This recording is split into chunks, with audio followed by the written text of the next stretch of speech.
A young man came to see me not long ago, and the first thing he said was, "Pastor, why do I feel anxious even when nothing is wrong?" I asked him what he meant. He told me his marriage was healthy, his children were doing well, he had a stable job, his health was fine, there were no unpaid bills, no crisis, no emergency. But every morning he woke up with a strange weight. He said to me that I keep feeling like something bad is about to happen. So I asked him one question. When was the last time you enjoyed what God has already given you? He looked at me and then quietly he said, "I don't remember." You see, that's when I realized that there is an anxiety many Christians are never warned about. This young man wasn't struggling with a crisis. He was struggling with something more dangerous than a crisis. He was living in a future that hadn't arrived yet. He was rehearsing conversation that hadn't happened. He was mourning losses that hadn't occurred, fighting battles that didn't exist. He was spending today's strength carrying tomorrow's imaginary burdens. And in my experience, this is one of the most common forms of anxiety in the lives of committed and faithful believers. Not the fear of today's problems. Today's problems are visible. You know you can pray about them, you can address them, you can hand them to God prayerfully. This is the fear of tomorrow's possibilities, the unnamed threat, the things that haven't happened yet, but you think they might happen. And nobody warns you about them because it doesn't look like anxiety from the outside. It looks like you're being responsible, like you're planning, like being a thoughtful person. But from the inside, it is exhausting and it has a name. Psychologists call it anticipatory anxiety, the mental and emotional experience of a threat that hasn't arrived yet.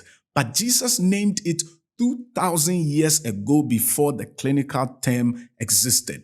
And what I want you to notice is how he names it, not as a character flaw, not as a sign of weak faith, but as a pattern of thought that has a specific remedy. Here's what living in tomorrow looks like in the life of a believer. You wake up in the morning and instead of receiving the day that the Lord has given to you, you begin to manage the future. You replay conversations you are going to have next week. You calculate what will happen if the job doesn't work out. You prepare emotionally for a loss that hasn't come yet. The present moment, with everything God has placed in it, everything that has already been provided by God, every sign of his faithfulness that is visible right now becomes invisible to you because actually you are not here. You are living in a future only you can see, and it's full of things that haven't happened yet and may never happen. And the hardest part of it is this fear often shows up when life is actually going well. When everything seems to be fine, your mind starts asking, but how long will this last? When God blesses you, another thought creeps in. What if I lose it? Instead of enjoying what you have today, you end up worrying about losing it tomorrow. The joy of the moment is stolen by the fear of something that hasn't even happened. That was what the young man was going through. He couldn't remember the last time he enjoyed what God had already given him because he was too busy worrying about losing what happened, what hasn't happened yet in his life. And Jesus speaks directly to this. Matthew chapter 6, verse 34 tells us, "Therefore, do not be anxious about tomorrow, for tomorrow will be anxious for itself. Sufficient for the day is its own trouble." Do not be anxious about tomorrow. Now, I want to be honest with you about this verse because I think it is often quoted in a way that doesn't actually help the person who is anxious. The way it is usually quoted sounds like this: "Don't worry, everything will be fine. Stop being afraid." And if you have ever tried stop being afraid by telling yourself to stop being afraid, you and I know that it does not work. Jesus is not telling you that tomorrow will be easy. He's telling you something more specific. He's telling you that tomorrow's trouble carries its own provision. Sufficient for the day is its own trouble. Each day comes with its needs. That's what Jesus is telling you. But here is the biblical truth that changes everything. Tomorrow's grace has not yet been given. You cannot access it today, and you were never meant to access it anyway. God gives daily bread, not weekly bread, not monthly bread, not yearly bread, daily bread. This is not a new idea. You see, in the wilderness, God fed Israel with manna, bread that appeared each morning and could not be stored. If they collected more than a day's supply, it rotted. And the design by God was very deliberate. They were being taught one morning at a time that the provision would always be there, but only when they needed it, not before they needed it. Lamentations chapter 3 verse 22 to 23 tells us that his mercies are new every morning. Not that his mercies are stockpiled for us. No, not distributed in advance. New every morning. He says the steadfast love of the Lord never ceases. His mercies never come to an end. They are new every morning. Great is your faithfulness. Which means when you try to carry tomorrow's imaginary burden today, you are trying to carry it with today's gracious supply. And today's grace supply was designed for today. It was not designed to cover the weight of a future that hasn't arrived. The reason this is so exhausting is not that you are weak. It is that you are trying to live in a time zone that hasn't opened yet, with resources that haven't been released or supplied to you yet. Tomorrow's trouble will come with tomorrow's grace, not today. And today's grace, the supply God has already released for this exact moment, is sufficient for today. And this is where the gospel speaks with more authority than any self-help strategy could ever give you. The question behind this fear is always the same. It is not what will happen. It is, can I trust the one who holds what happened? And the gospel has already answered that question. In Romans chapter 8, verse 32, it says, for he who did not spare his own son, but gave him up for us, how will he not also with him graciously give us all things? He did not spare his own son. The most costly thing God could give, he gave. The thing that cost the most, the thing that was the closest, the thing that no reasonable calculation could suggest, he did not spare. The cross is God's everlasting proof that he can be trusted with your future. The argument Paul is making is from the greater to the lesser. If God gave the hardest thing, his own son, will he withhold the lesser things? If he solved the greatest problem before you were even born, will he abandon you in the smaller one?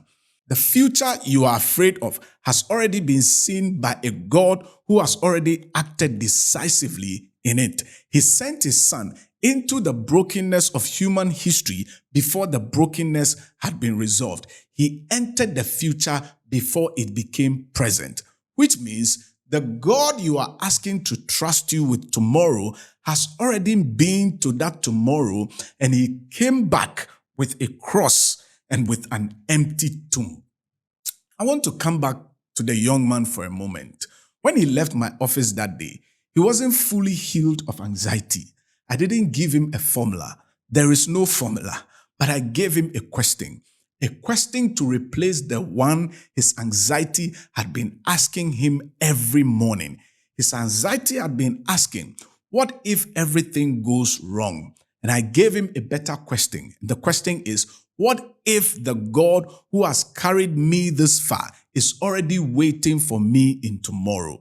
Those two questions can occupy the same mind at the same time.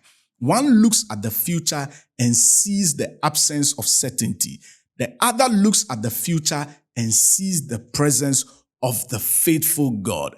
The enemy doesn't always need to convince you that God has abandoned you. Sometimes he only needs to distract you from the faithfulness God is showing you today. And the antidote to that distraction is not trying harder to stop worrying. It's returning your attention to the evidence of God's faithfulness that is already visible in this moment, in this day, in what has already been given to you by God.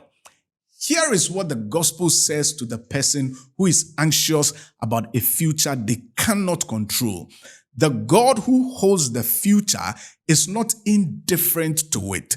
He is not watching from a distance to see how you manage. He entered history. He crossed into the future. He solved the problem that stood between you and him before you were born. And he sends you into tomorrow, not with a map of everything that will happen, but with something more durable than a map. He sends you with himself, and the grace that tomorrow requires will be there when tomorrow arrives. Paul, writing from a prison cell, a man with genuine reasons to be anxious about tomorrow, says in Philippians chapter 4, verse 11 to 12, that I have learned in whatever situation I am to be content. I know how to be brought low and how to abound. In any and every circumstance, I have learned the secret of facing plenty and hunger, abundance and need. He says, I have learned. Not I was born with contentment. No contentment arrived the moment I believed. He says, I have learned through circumstances, through seasons, through the accumulated evidence of a God who was faithful in every one of them. And it begins with noticing that God was faithful yesterday and the day before and the day before that. Contentment is built on evidence, not on effort. It grows one ordinary day at a time. Contentment is not the absence of anxiety. No, it is the learned confidence in a God whose track record justifies that you can trust him. And every morning you wake up with that weight, that strange fear for a day that hasn't arrived. You have the same choice the young man now has. You can ask, what if everything goes wrong? Or you can ask the better question, what if the God who has carried me this far is already waiting for me in tomorrow? So let me leave you with 4 things that are true about tomorrow. Number 1, tomorrow's grace has not yet been given. You were never meant to carry it today.